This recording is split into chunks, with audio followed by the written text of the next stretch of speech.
Hi friends, good morning. Good morning everybody. Am I audible to all of you? Hello? Starting with them.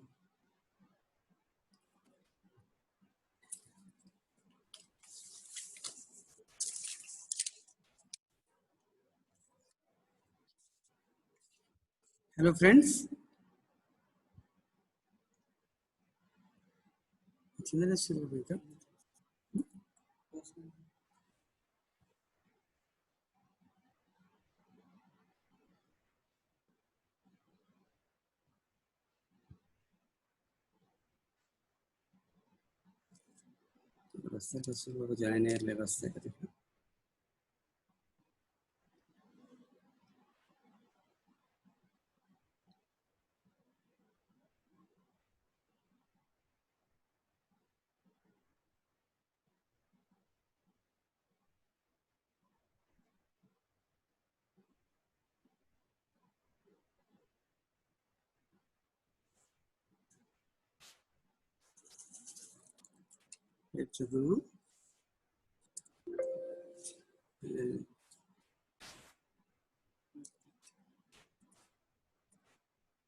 Hello?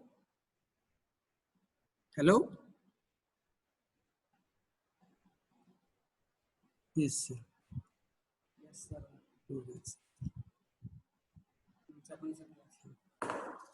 Hello friends, good morning to all of you. I'm Sheshikar Rao speaking. The topic for today's discussion is obesity and its attendant complications and management of obesity. Obesity is defined as an excess deposition of fat or adipose tissue in the body, more in excess of 20% of the overall ideal normal weight. Okay? Now coming to this, I'm showing a picture on the screen. It contains two characters and a pet in between them. Can anybody answer it? Roll number 3. Hello, roll number 3. Please unmute yourself and answer this.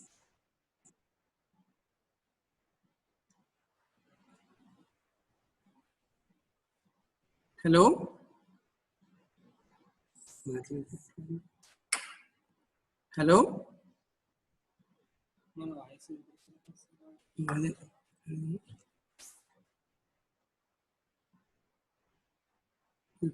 Unmute होता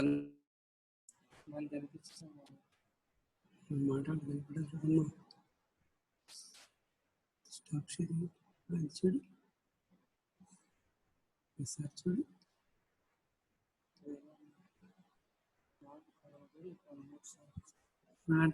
Unmute sir. 3 చెప్పింది ఇందాక ఇక్కడ చెప్పాడు okay ఒకసారి okay the slide on the screen, there are two characters. In between these two characters is a pet. The two characters are a French comic strip, that is Asterisk and Obelix. I think most of you will be knowing it. Asterisk is a small diminutive personality. The bigger one is obviously it's Obelix. So why I have selected this is to connect with obesity. The pet in between these two is known as the dogmatics. Okay, leave it.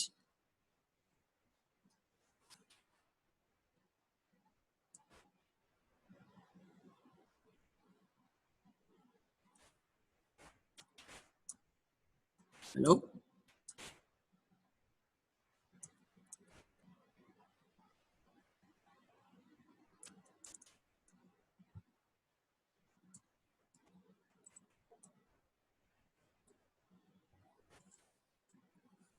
Please wait, there's some sort of technical hitch.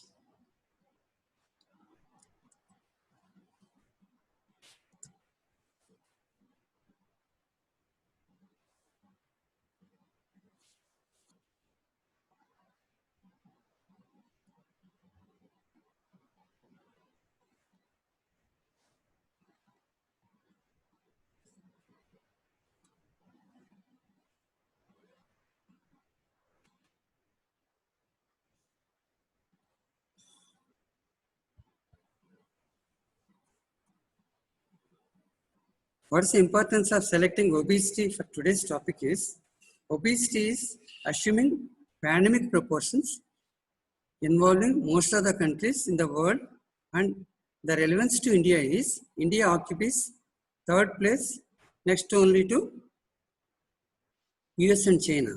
So what is the definition of obesity? Obesity is an excess deposition of adipose tissue in the body. Adipose tissue is otherwise known as a fat tissue. So there are certain anthropometric data which define what is an obesity.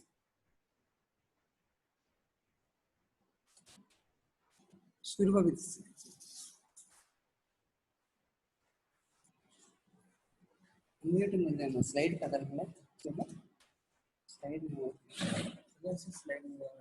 ఇది కదా ఇక్కడ ఇది ఎక్కడ ఇప్పుడు ఇది చేస్తే వస్తుందా ఇది ఇదేనా ఇందాక రాలేదమ్మా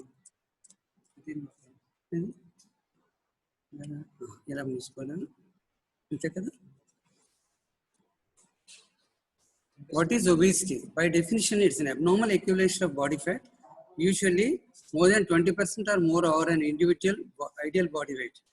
In simplest terms, obesity can be considered to result from an imbalance between the amount of energy consumed in the diet and the amount of energy expended through the exercise or bodily functions. So whenever there is an excess of energy consumed, and whenever there is any disparity or discrepancy between the energy expended, so that will be resulting in bodily accumulation of fat. This is in short the mechanism for obesity. A good medical quote is, obesity is not because it runs in the families. It's not because it runs in the families. It's because no one runs in the family. This is a medical quote. Now coming to the anthropometric data, and by whenever you are embarking on an evaluation of the obesity, it's important that it must be graded, because the severity of the obesity makes all the difference as far as the attendant complications as well as the co-morbs that are associated with it.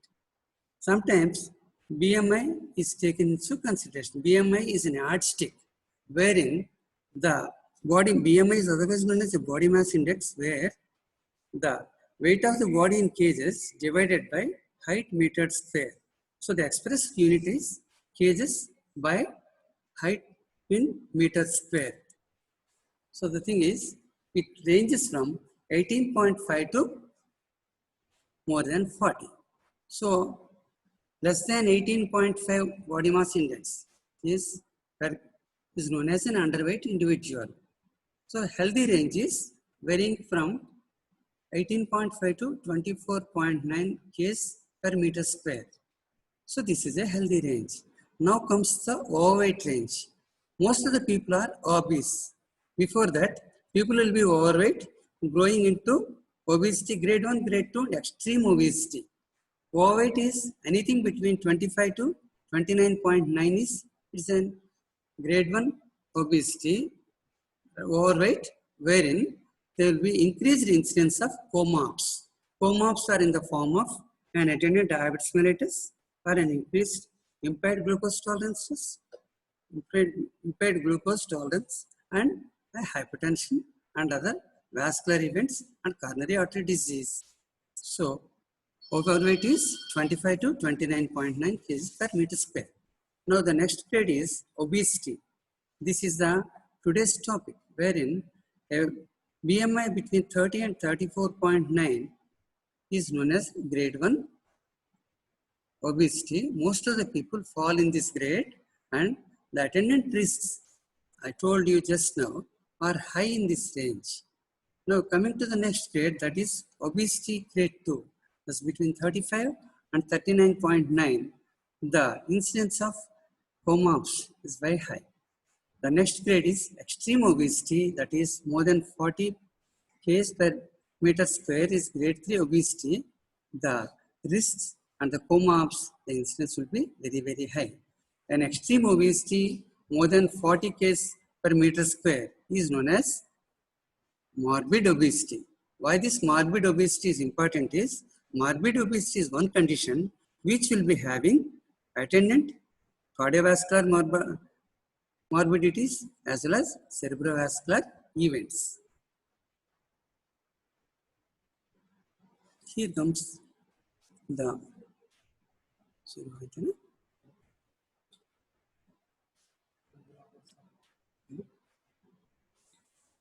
thanks.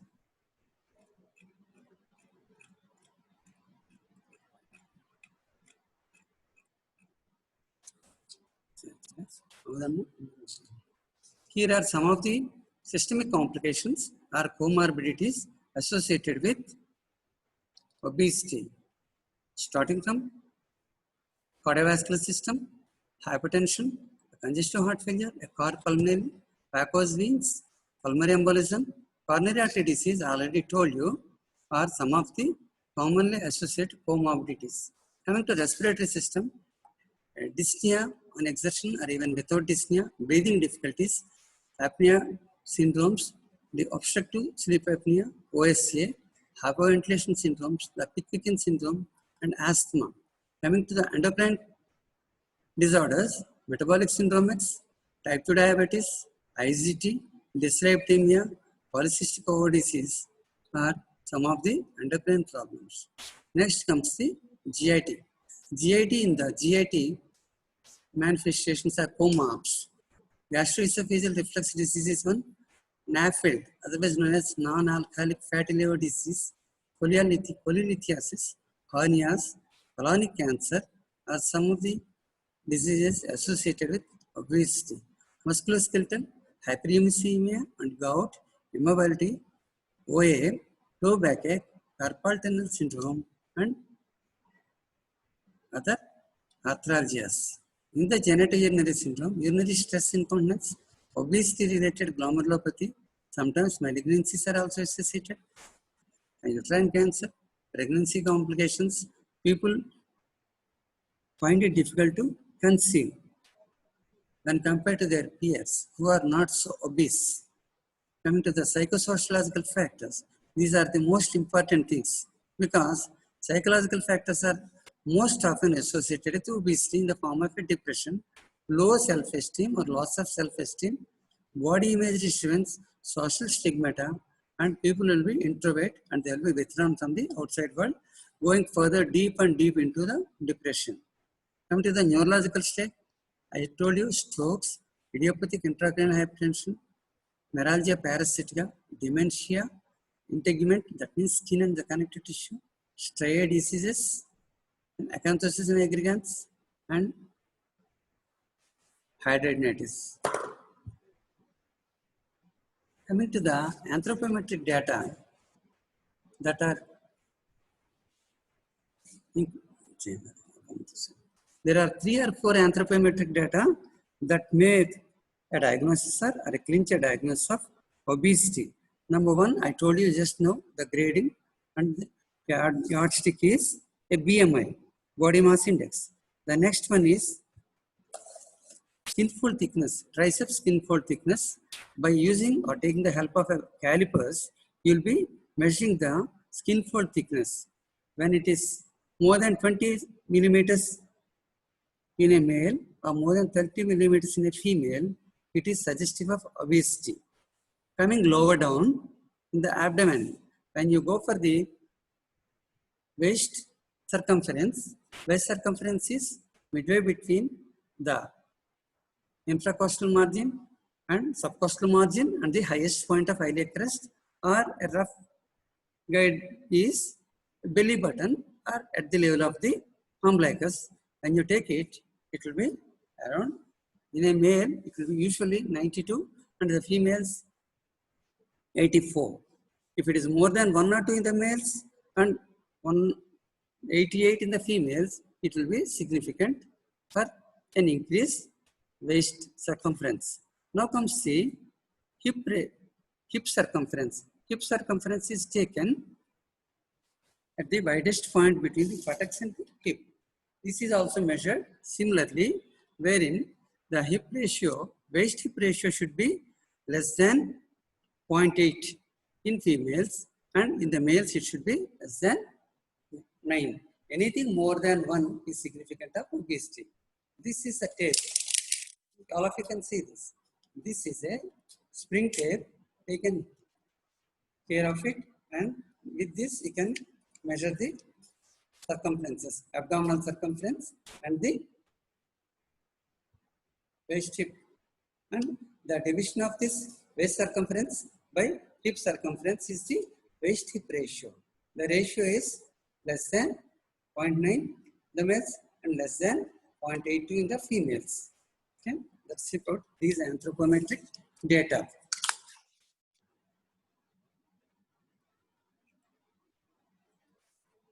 This is how people measure that.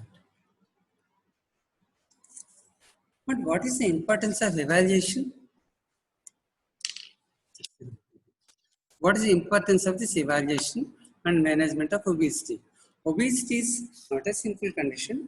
It is associated with increased risk of multiple health problems, including hypertension, type 2 diabetes, dyslipidemia, OSA, non-alcoholic fatty liver disease, and degenerative joint disease, and some malignancies in the form of a colonic cancer and prostatic cancer in the females, breast and uterine and cervical cancers.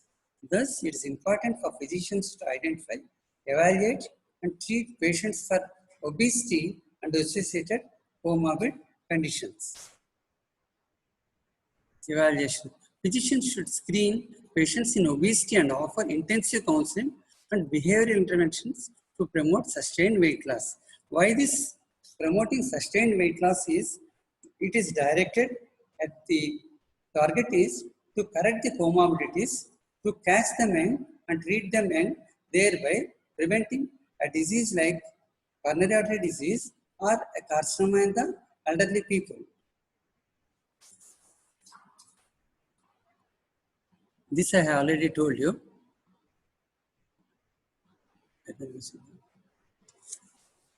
Obesity, mind you, is now a pandemic. It has assumed alarming proportions all over the world, more so in the affluent cities, in the affluent societies. India ranks 3 in the incidence of it. India, with 41 million obese people, ranks 3rd after the US and China in having the highest number of overweight people in the world, says a study. Together, India and China represent 15% of the world's obese population. 1 out of 2 Indians are obese. India needs to lose weight. Indians typically believe that Indian diet is the healthiest diet when compared to the Western diet. While this may be true, if we compare the average Indian diet with, say, eating burgers, but despite this healthier diet, Indians are gaining weight, just like people in some of the developed countries like US, Australia, and others. Please remember, this gaining weight and the incidence of obesity is not equal throughout India. It varies from place to place, and there is a wide disparity between the urban and rural areas. The incidence is very high in the urban areas because of the affluence, increased availability of calorie foodstuffs and sedentary lifestyles, whereas in the rural areas, still people are not so well fed as their urban counterparts. So the disparities are unequal. And this trend is extremely pronounced in urban India, where over the last 20 years, incomes have risen significantly. That's what I told you, affluence, along with spending on food and entertainment. This, coupled with sedentary lifestyle, is increasing waistlines. And this is not our theory, but data is showing this. So an increase in the waistline indicates the patients are going towards the obesity parameters.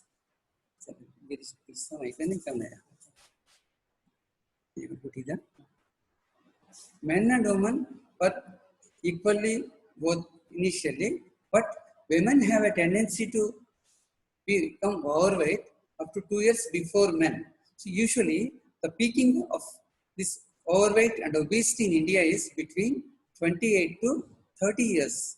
Between 28 to 30 years, wherein women will be attaining this peak 2 years prior to their male counterparts. The average BMI of a participant was 25.5 kg per meter square, which puts them in the obese category.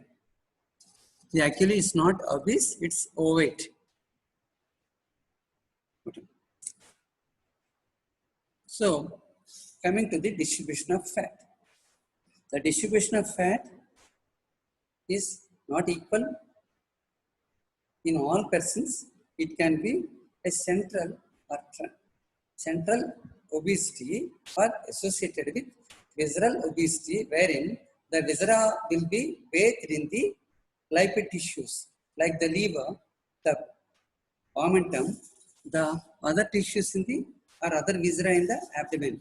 This is a visceral obesity or a central obesity. When compared to this, truncal obesity is more peripheral. So the visceral obesity, the importance is when you look at the individual, it's more common amongst the males. It's like an apple, and the importance of this once again is these people are more prone for cardiovascular events and premature CADs and cerebrovascular events. So visceral obesity, otherwise known as android obesity and apple-shaped obesity, is dangerous or more significant when compared to the pear type or pear-shaped distribution seen more amongst the females. This type of obesity is more peripheral. So a central obesity is more dangerous. As a result, WHO predicted India to be the diabetes capital of the world by 2025. So the maximum number of patients suffering from diabetes and impaired glucose will be occupying the Indian subcontinent when compared to the rest of the world. This will be something like a pandemic, or rather, when only India is involved, you can say an epidemic of diabetes. Keeping the high risk of Indians in mind, the Indian Health Ministry in 2012 predicted lower BMI guidance for a health weight. Even a BMI of 22 may be significant in Indian population when compared to more than 25 or 25.9. The survey data showed some interesting trends. The average person goes from a healthy weight of 26 years to an obese BMI at 38 years. So from healthy weight or a healthy BMI at 26 years, there will be a gap of at least 12 years by the time he hits the obese BMI mark. But average weight loss needed for approximately 11 kgs. It takes about 12 years to gain weight. To lose the weight, it takes hardly 3 months if somebody is embarking on a diet program. If the BMI is satisfactory or within normal limits, to regain back or to lose the excess weight, it takes only 3 months. So the India's weight problem and obesity problems are not out of control, but it's important for Indians to take control of their health.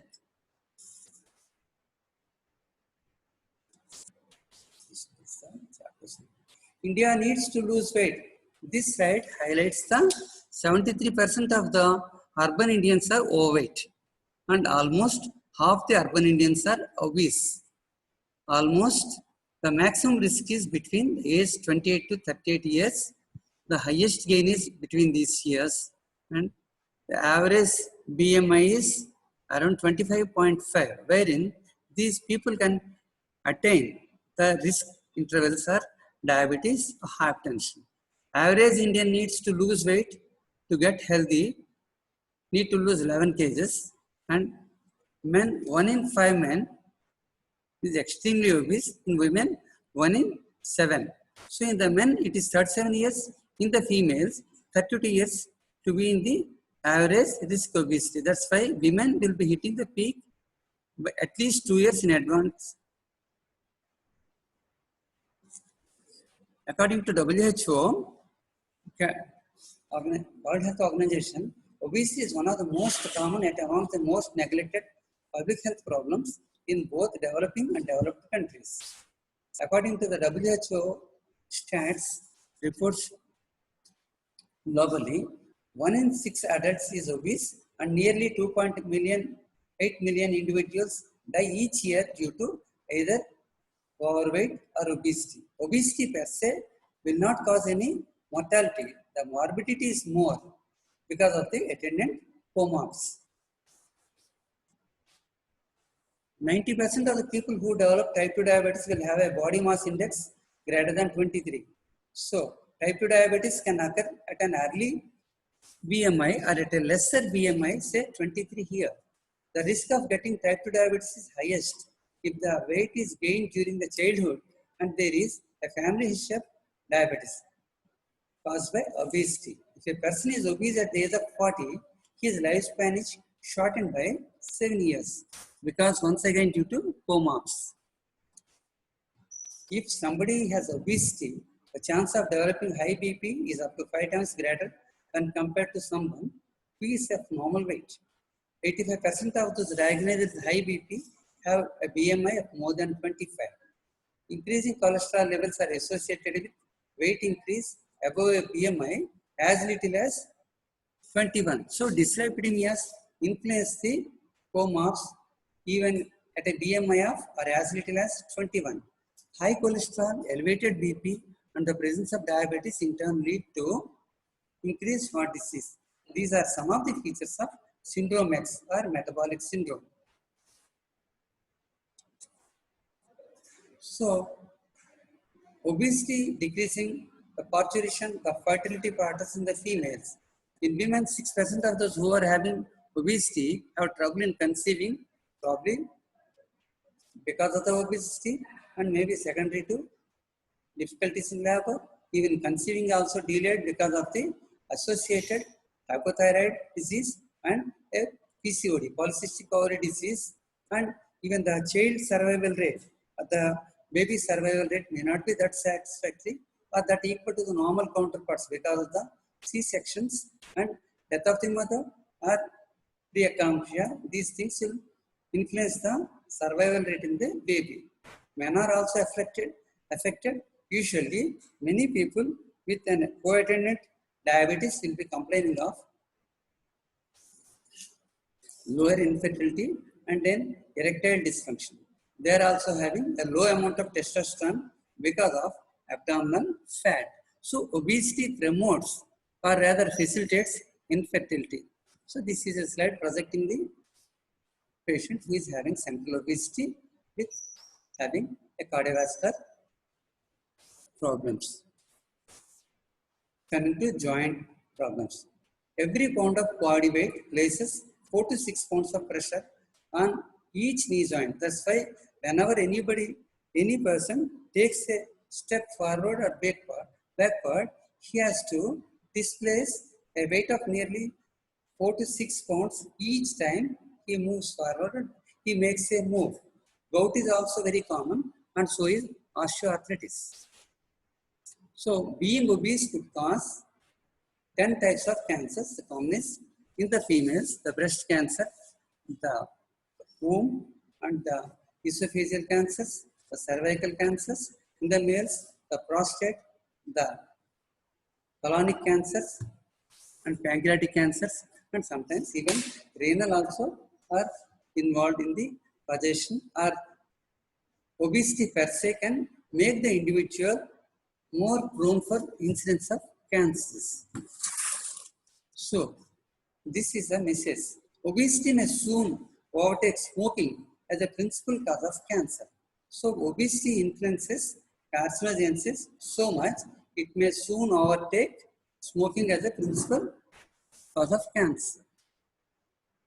Treatment of obesity. treatment of obesity, basically the aim of treating obesity is 4 or 5 pronged. Basically, the cornerstone of the treatment is directed towards limiting or preventing the comorbidities, because the comorbidities determine the mortality and morbidity in these individuals. So, treatment directed towards the control of diabetes, an IGT or a hypothyroidism, and a Cushing's disease, and some other conditions like treatable conditions are important, because cerebrovascular accidents, cardiovascular events, all these things can be treated once you try to curtail or curb or manage the obesity problem to treatable levels. So the targeting obesity is to facilitate the easing of comorbidities. The treatment strategies will be: number one, lifestyle management, lifestyle maneuvers. Number two is behavioral. Number three is dietary. Number four is pharmacologic. Lastly is the surgery. People are more in the knowledge of bariatric surgeries. Bariatric surgeries are reserved for the people who are hovering between a BMI hovering between 35 to 40 kg per centimeter square with comorbid conditions. Now, otherwise not treatable with, not correctable with other modalities.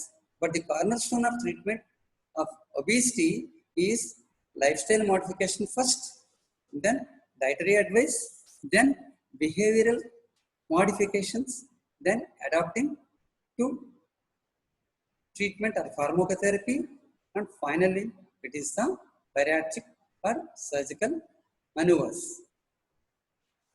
Why this lifestyle management is important is, with the societies having affluence or more of money in their hands, the lifestyle has changed so much. There is less of physical activity and more of eating binge. This eating binge can be irregular food habits, taking snacking at any time, and in the process sacrificing their regular food habits, and high calorie or calorie dense foods, sugary fruit juices or sugary fizzy juices, and pizzas and burgers and other things. Now they are changing the eating habits of the individuals. Thereby, these calorie loaded foods are changing our food habits. So, along with it, what is happening is, people are tend to be becoming very less active, in the sense, now they go to car, they are taking the help of a 4-wheeler or 2-wheeler to go to offices, and they play less of games, and they'll be watching games and playing games on the TV or the cell phones, not moving anywhere, not doing any sort of physical exercise. So these are some of the things that influence the obesity. So the goals of therapy are primary goals. As I said, improve obesity-related comorbidities, reduce the risk of developing future comorbidities. So developing or preventing future comorbs, information obtained from history, physical examination, diagnostic tests used to determine the risk and development of treatment plan. That's why whenever you are seeing or coming across a case of obesity, screen for a renal profile, screen for a liver panel, screen for a fasting glucose levels or HbA1c, screen for steroids and this cortisol estimations and other conditions wherein the comorbidities can be checked early so that their progress can be arrested. The treatment plan depends upon the risk status, expectation and available resources. Patients who present with obesity-related comorbs and who would benefit from weight loss intervention should be managed proactively. Therapy begins with lifestyle management, as already told, may include pharmacotherapy or surgery depending upon BMI risk factors. Surgery is limited or rather encouraged in people who are having a BMI of more than 40 or anything between 35 to 40 with associated comorbs not otherwise controlled easily. So this is what I told. some reasons for the increasing prevalence of obesity. This is what we call as obesogenic environment. This obesogenic environment is more often seen in the urban conglomerates and urban societies and the affluent societies. It's like increasing energy intake, like large portions, snacking and the loss of regular meals, and increased eating of energy dense foods, fat and sugars. Affluence contributes in a different way, decreasing energy expenditure. So more of intake, more than what is required in the form of calories, and decreasing energy expenditure.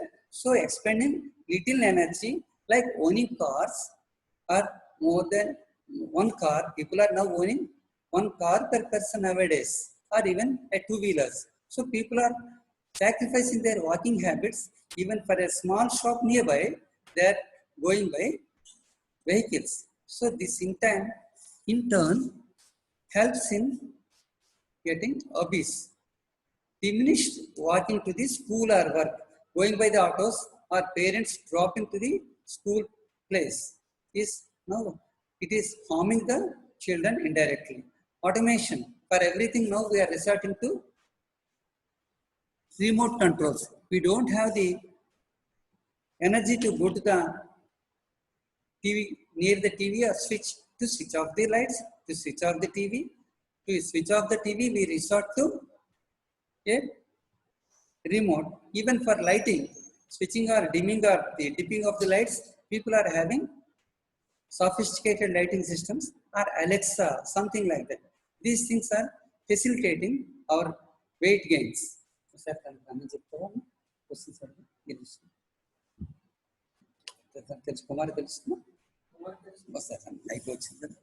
So, decrease sport environment in the schools. Most of the schools and colleges are not having any playgrounds as it used to be in the past. Most of the schools or colleges are located in apartments, leaving little place for games, and there's no time as well. Time spent on computer games and watching TV.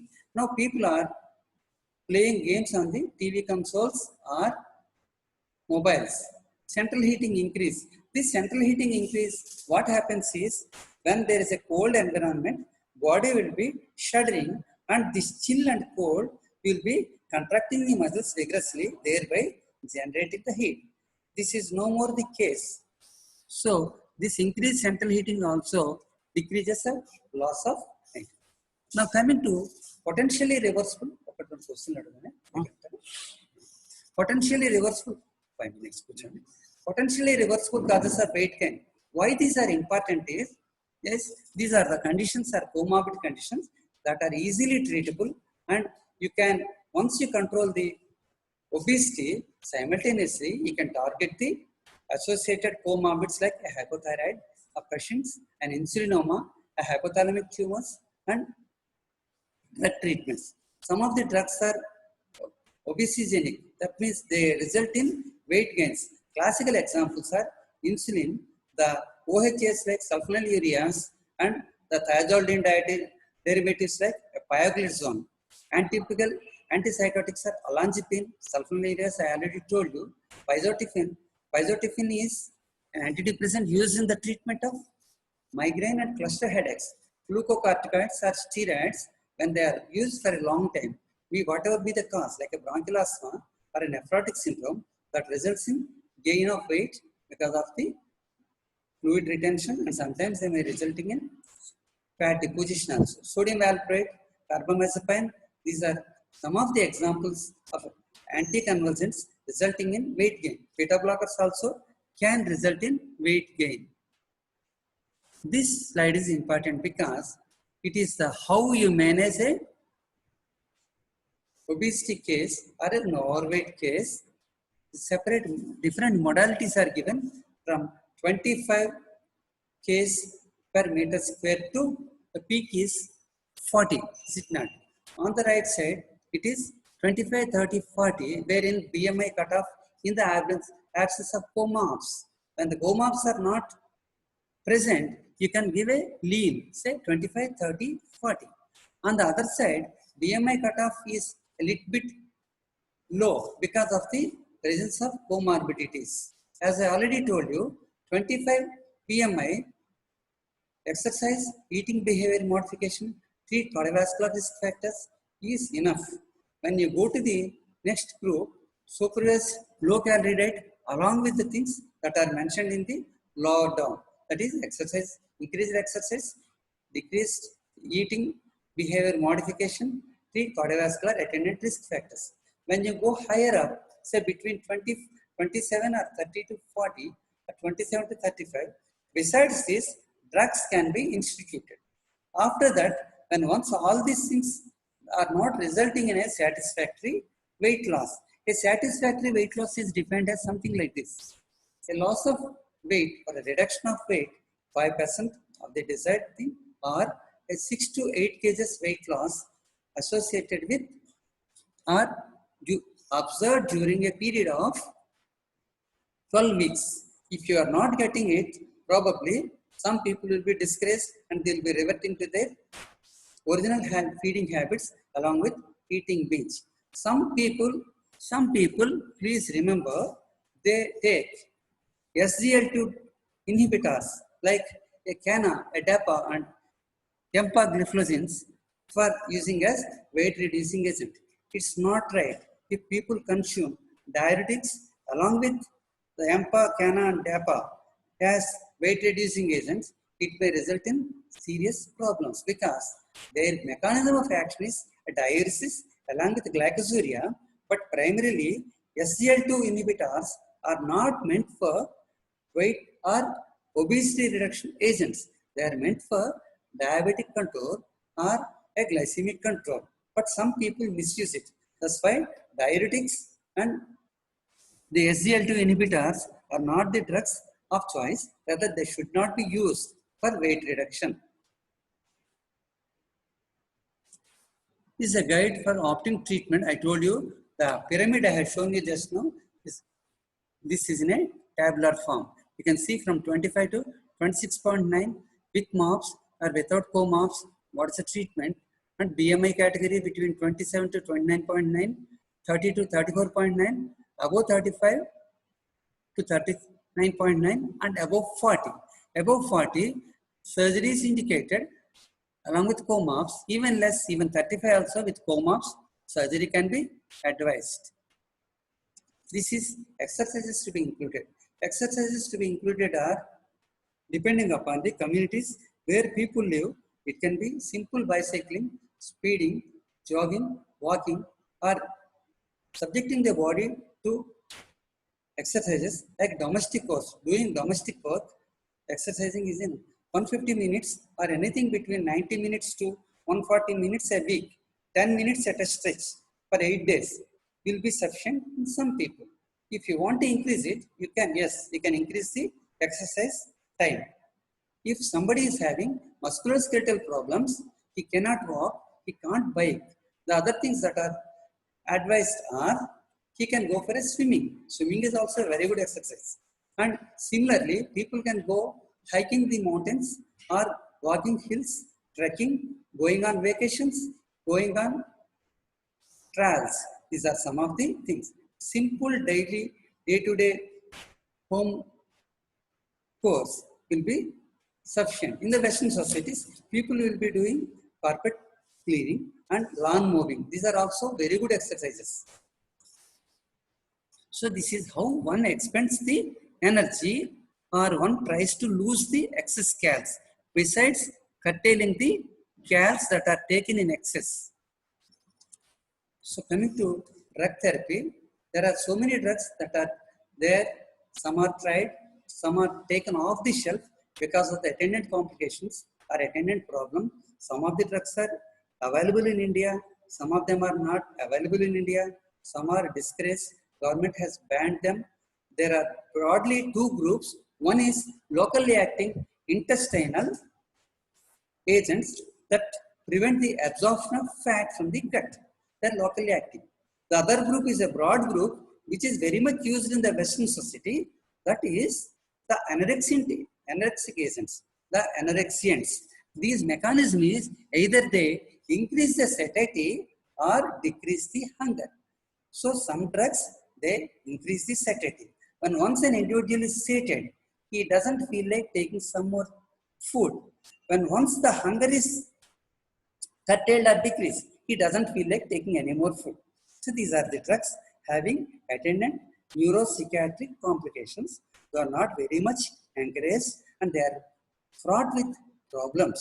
But the simplest drug that's available in India, the one most of you, or at least some of you must be knowing, is Orlistat. Orlistat is a gastro and pancreatic lipase inhibitor, preventing the absorption of fat from the gut. And because its action is local, what happens is it is having certain attendant problems as far as the gut motility and the stool consistency are concerned. Stools will be loose, it will be flatus will be there, abnormal, what I should say, smell is something akin to a stool that is seen in malabsorption syndromes. So Orlistat is taken in a dose of 160 to 120 milligrams 8th hourly with a full meals. In India, 60 milligrams strength is available and people are now using Orlistat in India, but the disadvantage is flatus and skin will be discolored.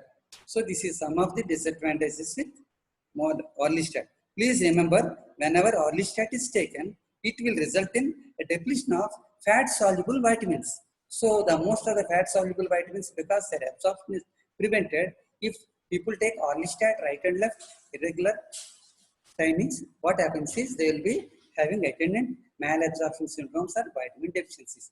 That is why these vitamin supplements can be given after some time, not along with Orlistat. So other drugs that are is sibutramine. Sibutramine is a serotonin, noradrenaline receptor, uptake receptor. It is having increased MI and cardiovascular events. It's withdrawn from the market. The other drugs that are approved in the USA are lorcaserin, the phentermine, topiramate combination,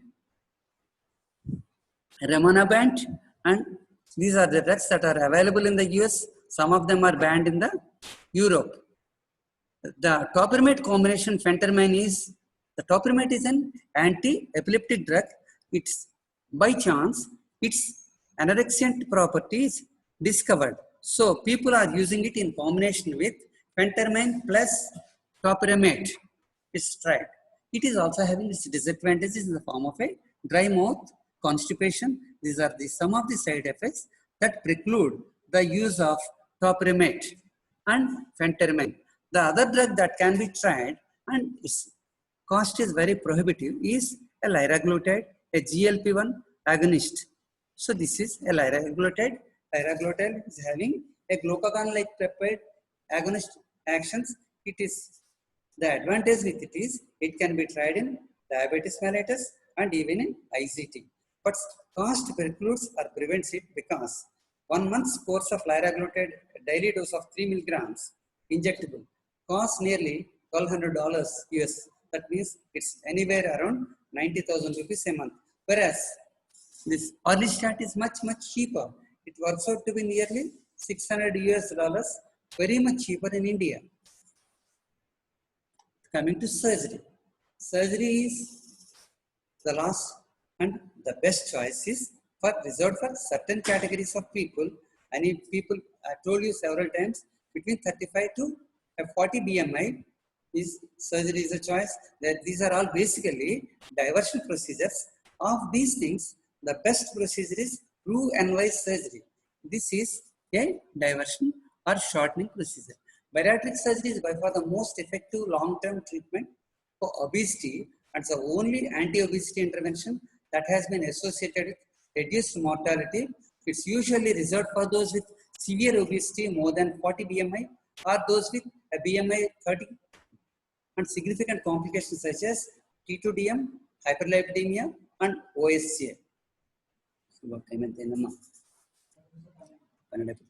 Kumar, one more question. These are some of the surgical procedures depicted. This is outside my ambit of my talk. Putting it all together, obesity is a disease. Please remember, obesity is a disease because it causes problems with us, physical, mental, and metabolic health. If somebody is unable to lose weight on his own, get help from his doctor. chances are that it's not just the weight. Chances are they have other complications attendant with obesity. Everyone who has obesity deserves a thorough medical checkup at least yearly. Clearly, the risk of many medical complications is increased with obesity. I don't know whether it is true or not. This quote has been attributed to Hippocrates, who wrote several years ago, say several centuries ago, corpulence is not only a disease itself, but a harbinger of others. Corpulence means fattiness or full roundedness or having obesity is not only a disease itself, but a harbinger of others. Question answer.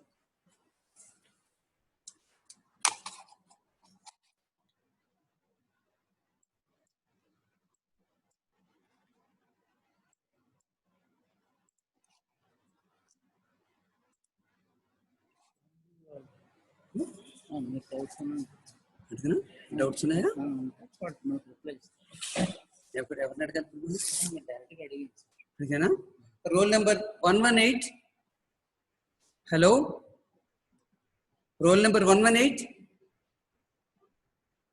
అప్పటికి ఇవన్నీ మునుకునండి class మొదలుపెట్టి ఇప్పుడు మీరు direct doubts నేను మనిషిని అడుగుతాను మనిషిని అడగండి రోల్ నెంబర్ 118 హలో ఎవరు మాట్లాడటం అన్మ్యూట్ అని చెప్పాలి కదా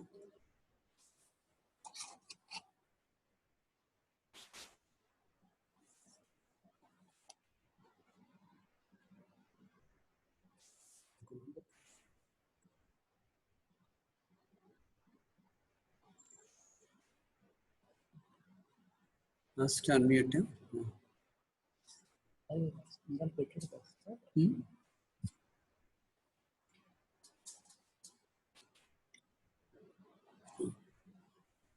Yes, I got him.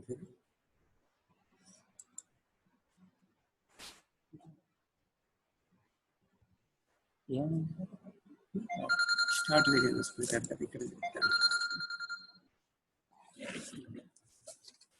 Hello.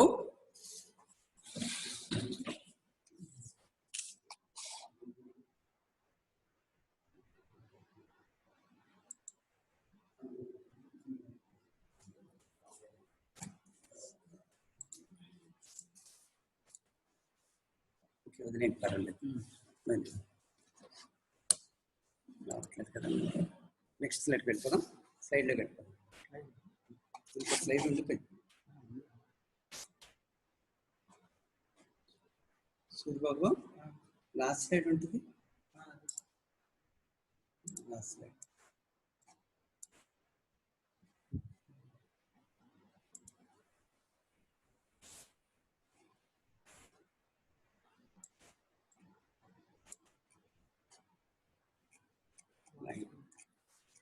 Last year course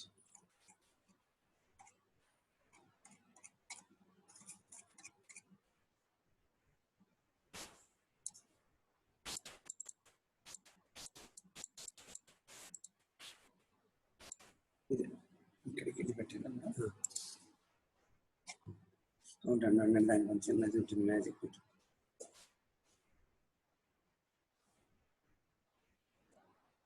All of you unmute yourself, please. All of you.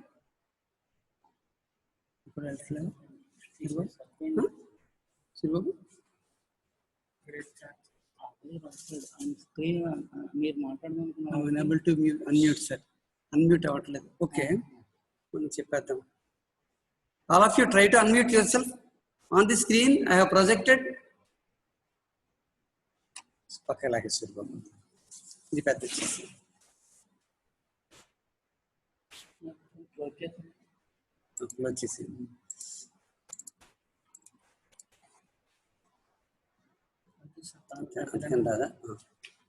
Dear friends, on the screen I have projected a photo of somebody who is very famous. Anybody please let me know what's his name? Roll number 3, please chart. What's his name?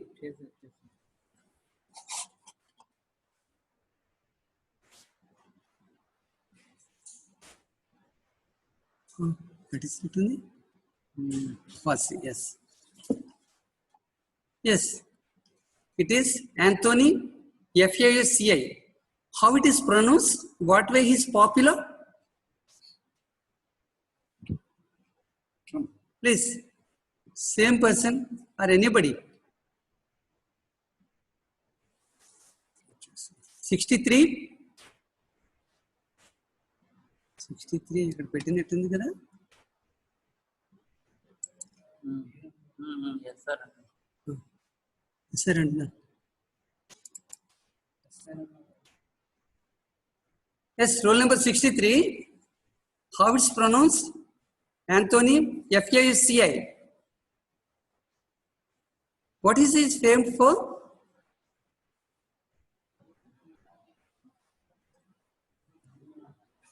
Hello?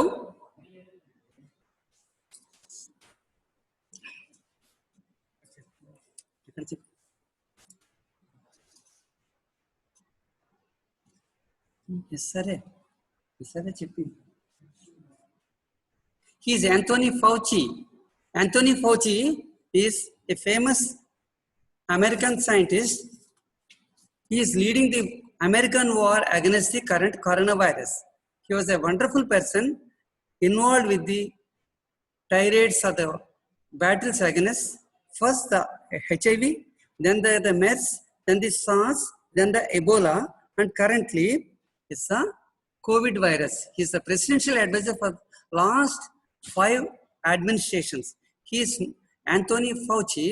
He is 79 years old. Of course, this is not his latest photo, but he is having a fantastic dedicated service doing to the humanity. He is associated Bill Gates Melinda Foundation. Okay, Melinda Bill Gates Foundation. And I want to tell you all something about the dietary modifications, the low cal diets, the very low cal diets, but due to shortage of time and in lack of detailed preparation, I am not able to tell more. Hope you will all concentrate on this. Read this topic in Davidson. Davidson has given an excellent notes on this, and the topic is excellently covered in Davidson. Most of the slides, some of them are my own, some are borrowed, some are copied from the textbooks like Hyson and Davidson. So this is ultimately the one thing is Anthony Fauci. You read something about him in the net. And the first slide I showed you is that is Asterix and Obelix. Those are comedy strip characters. Why I projected it is to show you the obesity in olden times, the previous Gaul and Roman times. Okay. Have a nice time. Thanks for a patient listening. Good luck to all of you. Please take care of your health. And during this lockdown periods, I hope most of you will be gaining weight positively, positive balance. Okay. Please try to make up the loss that you lost when you are in this campus. So take enough calories and otherwise balanced way. Okay. Have a wonderful day. Thank you. So go mute this end.